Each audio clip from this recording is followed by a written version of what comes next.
3, verso 69. Ora, Pedro estava assentado fora do pátio, e aproximando dele, uma criada disse: Tu também estava com Jesus, o Galileu? Mas ele o negou diante de todos, dizendo: Não sei o que dizes.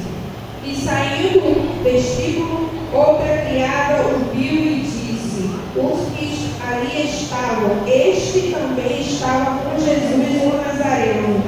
E ele negou outra vez com juramento: Não conheço tal homem. E daí a pouco, aproximando-se, os que ali estavam disseram a Pedro: Verdadeiramente também tu és um deles, pois a tua fala te denuncia. Então começou ele a gaguejar e jurar, dizendo: Não conheço esse homem.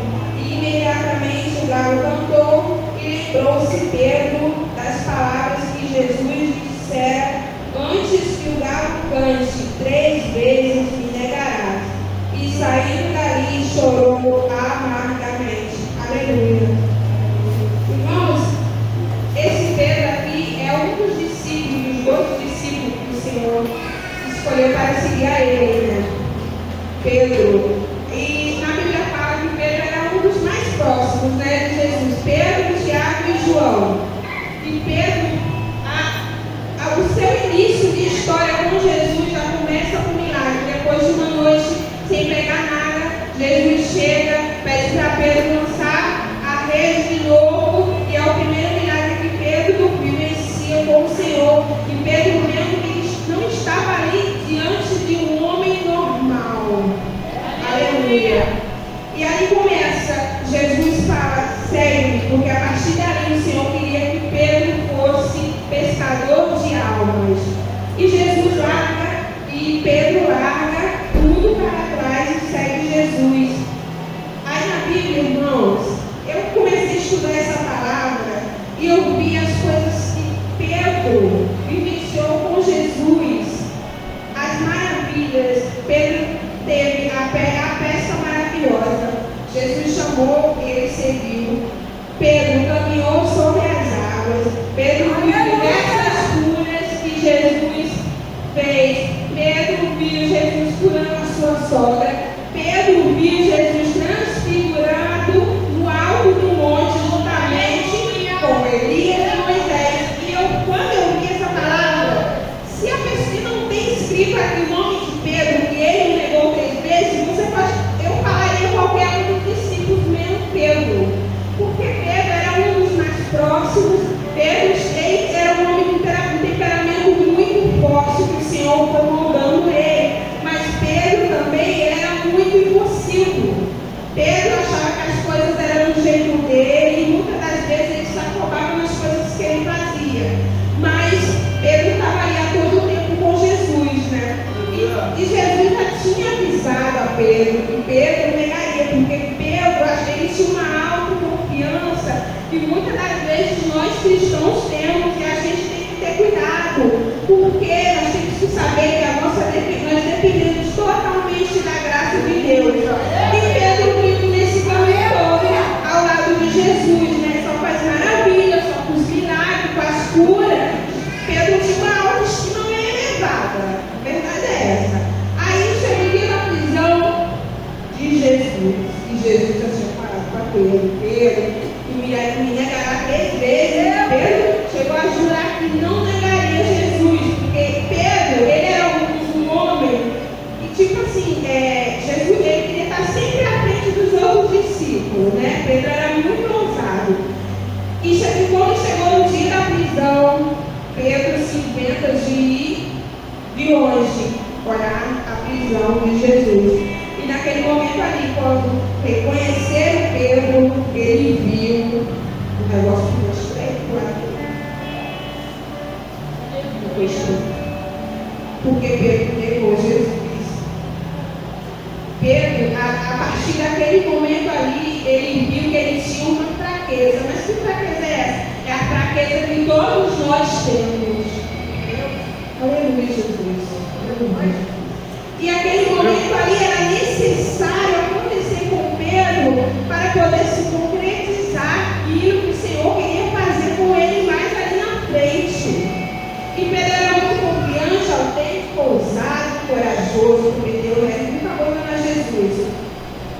que nós, seres humanos, somos frágeis.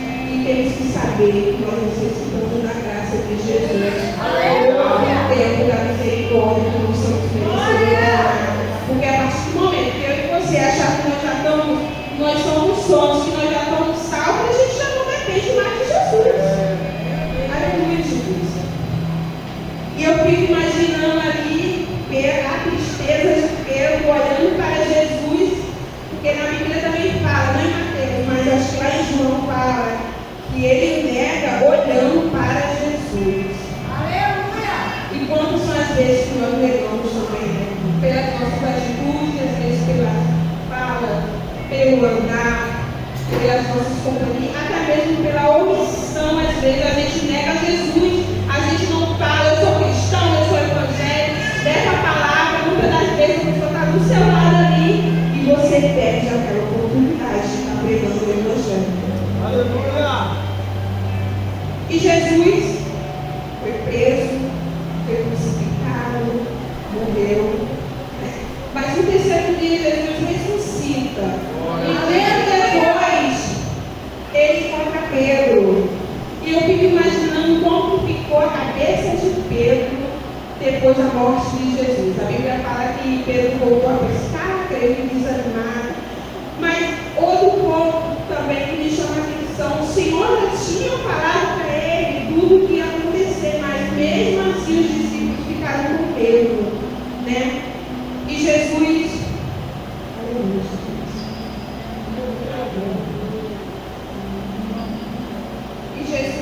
ressuscita, volta e tem um encontro com Pedro também do mar. Aí multiplica também os peixes, ele estava sem peixe nenhum. E ele vê o mestre e o Senhor ali naquele momento, né, quando ele volta, quando ele ressuscita, ele tem um encontro com Pedro e Pedro pede perdão a ele. Aleluia. E Pedro viu que ele estava errado a certo ponto de achar que ele era um super-homem, que ele tinha superpoder, que ele não tinha a fragilidade dele. Pedro era um homem impossível, para que Pedro tinha um temperamento muito forte, ele era bravo. Bom, por isso que tem um ditado que diz, hoje eu acordei com o espírito de Pedro. Pedro cortou até a orelha dos comandantes de Caifás, Jesus vai lá, coloca a orelha no lugar. Eu acredito que o Senhor ensinou muito a Pedro. Pedro não é assim, foi moldando aquele homem, foi moldando, ensinando. E Pedro teve que reconhecer que ele falhou com Jesus. E o perdão veio. O perdão veio junto com a restauração, né? Jesus pergunta a Pedro 3 vezes: Pedro, tu me amas? E ele fala: sim, mestre. Pedro, tu me amas? Sim, mestre. Pedro, tu me amas? Sim, mestre. E eu fiquei imaginando, mas por que o Senhor perguntou a mesma quantidade que ele negou, né? Ele foram 3 vezes. Eu acredito que cada vez que Pedro reafirmava ali o sonho, restaurando o coração dele, o Senhor ia purificando ele, o Senhor já estava ali com outro plano e o Senhor perdoa Pedro e pergunta: Pedro, apacenta as minhas ovelhas. O que o Senhor está falando para mim e para você hoje? Que nós somos cheios de falhas. Muitas das vezes a gente, como cristãos, achamos que já estamos com um gargalo lá no céu, mas a gente falha, a gente erra. É uma luta todo dia, você tentando acertar. É muito difícil viver o que falar que é fácil, mas errado. É muito difícil. E muitas das vezes nós nos ferimos com nós mesmos de Deus, né? Mas a gente vai seguindo, tentando acertar, assim como Pedro. O perdão veio, só não apagou a culpa, mas o transformou em uma rocha. Pedro segue com coragem. E Pedro segue sendo líder de uma igreja em cuidar das ovelhas de Jesus. Ele superou a culpa. E Pedro segue a sua missão. Que eu quero falar hoje para a igreja, para mim e para você, que fala assim: ai, Senhor, eu estou todo errado, Senhor, eu falhei, mas o Senhor, Ele não continua dando. O Senhor, a partir do momento que você pede perdão a Ele de coração e de alma, Ele tem outro recompenso para a vida. Aleluia. E segue Pedro na lição que Jesus pediu, né? Cuidar das suas ovelhas. E foi essa palavra que o Senhor colocou no coração. Os irmãos sabem que eu não sou pregadora, mas todas as vezes que eu tiver a oportunidade, eu vou falar a palavra dele. E assim como Pedro, não venha desistir. Se você errou, se você falhou, o Senhor tem outro recomeço. A sua falha não é o fim. E eu agradeço.